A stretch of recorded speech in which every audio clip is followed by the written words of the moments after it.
So now compare the previous diagrams and please note it down, my dear students. It is the development of lateral plate mesoderm which will develop into antero-posteriorly directed U-shaped the entire intraembryonic coelom. This intraembryonic coelom will later on develop into the three major serous cavities of the human body. Those three cavities are named pericardial cavity, pleural cavities and peritoneal cavity. Now, again another important point will be noted down. The entire lateral plate mesoderm, which is converted into intraembryonic coelom, which is divided inside into the median part, pericardial cavity, the two lateral and coelomic ducts and the two coelomic ducts which unite with each other and form peritoneal cavity. Now, this entire structure, if you compare with the previous diagram, the diagram number 2 which we had drawn, correlated with it, that lining of lateral plate mesoderm which is adjoining the amniotic cavity, which is adjoining the epiblast layer, that will form somatopleuric layer of intraembryonic mesoderm. And the layer of lateral plate mesoderm which is adjoining, which is touching the roof of the yolk sac, that is primary endoderm, that will be known as planktopleuric layer of lateral plate mesoderm.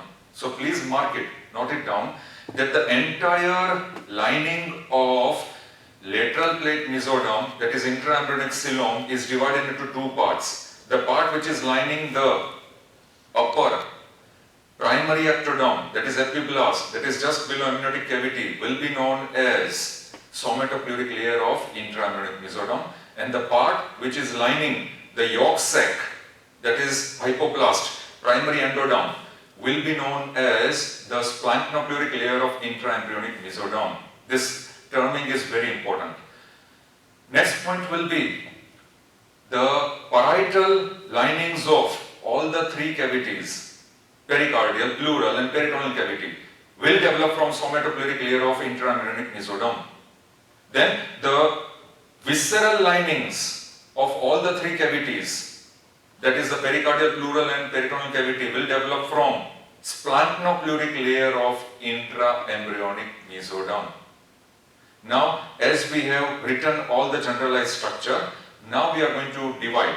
Now we are going to write the entire concept of intraembryonic coelom, that is lateral plate mesoderm, will now divide into three cavities: pericardial cavity, the two pleural cavities and one generalized peritoneal cavity. So we are going to take each cavities step by step. First will be pericardial cavity. This is the diagram we have drawn for pericardial cavity and the structures in the previous segment which I have discussed with you. Now write down the generalized location of pericardial cavity. Please note it down. This pericardial cavity is located, if you compare with the previous diagram which I have already rubbed, the foldings of head fold and the tail fold and the right and left lateral fold. So the pericardial cavity is lying just caudal to stomatodium, that is pre-caudal plate. Next point should be pericardial cavity is present just cephalic to septum transversum. So septum transversum is lying caudal to pericardial cavity. Next point, you write it down. See the anterior and posterior, compare with your diagrams. Anteriorly, the entire pericardial cavity, anteriorly, it will be related to, simply if you recollect, pericardial cavity is present anteriorly, dorsal to it, just dorsal to it will be the heart tube. So therefore, pericardial cavity lies ventrally, dorsal to pericardial cavity the heart tube, which will invaginate. The proper word here is invagination. So the heart tube will invaginate the pericardial cavity from dorsal side. So what are the dorsal relations? Dorsal relations of pericardial cavity will be the heart tube, number 1. Number 2, behind the heart tube, laryngotracheal tube, which will develop into future trachea and the lung buds. And number 3, esophagus, that is the foregut, esophagus, which will continue down as midgut and hindgut. These are the relations of pericardial cavity. Now, after writing this pericardial cavity, we need to draw after this the similar second diagram. What will be the stage of this diagram in the later stage? We are going to draw the diagram. So once again, we draw with the orange color. We start with the pericardial cavity. Now here, this will be the pericardial cavity. And this pericardial cavity will bulge. See here the bulging, the amount of bulging. And similarly on this side also, we will draw the amount of bulging, that is coelomic ducts, and then we are going to draw the entire peritoneal cavity. This is how we need to draw. You compare with this diagram. After this, this is the stage. Now here we are going to complete it. The entire pericardial cavity will be completed like this, and it will also fuse inside, it will go inside, then once again it will come here. Similarly over here also it will fuse inside, then it will come over here. Now this segment is very important, this segment over here. Here we will draw it as a green colored segment. And what should be that green colored segment? This green colored segment should be septum transversum. This is septum transversum. This is the outline of septum transversum. Please draw this as septum transversum. Now I am going to make you explain. I am going to explain it to you. I am going to discuss with you all these three structures. Here gradually we will write it down as, this will be our pericardial cavity. It is enlarged from dorsal side, it will receive the heart tube.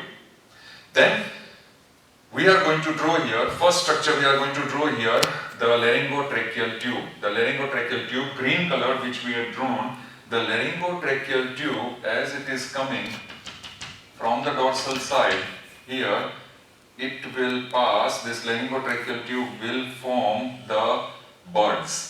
Lung buds, see here how they are forming the lung buds, and here also they will form the lung buds, and see that they are infusing, they are proliferating, they are projecting in the coelomic ducts. So therefore these two, 1 and 2, they are called coelomic ducts. Please mark it as coelomic ducts. And line diagrams, simple diagrams, as I keep on repeating, our embryology lectures are based on simple line diagrams. Each and every stage we are able to understand.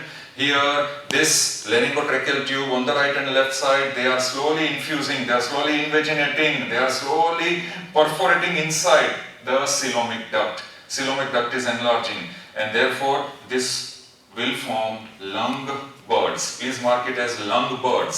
So these are the lung buds from this tube. What is the name of this tube? Laryngotracheal diverticulum. Where is it developing from? Ventral end of esophagus. So where should we draw the esophagus? The esophagus we are going to draw it blue colored just behind this. So here we complete the esophagus. Here this is the esophagus. Again behind, this will go just behind the peritoneal cavity. Here we have to name it as, we just need to mark it as septum transversum. Please mark it as septum transversum, and this cavity, peritoneal cavity. Please mark it as peritoneal cavity. So therefore now compare this diagram with this diagram, in which we are able to see that pericardial cavity is enlarging because it will receive. Now it is going to receive the heart tube. So this heart tube will be received. See here, I am drawing it. These are the bulgings of the heart tube. Draw this heart tube in a wavy outline, yellow colored wavy outline. This will be known as the heart tube. It is passing from the dorsal portion posteriorly, dorsal and the roof portion, it is invaginating the pericardial sac.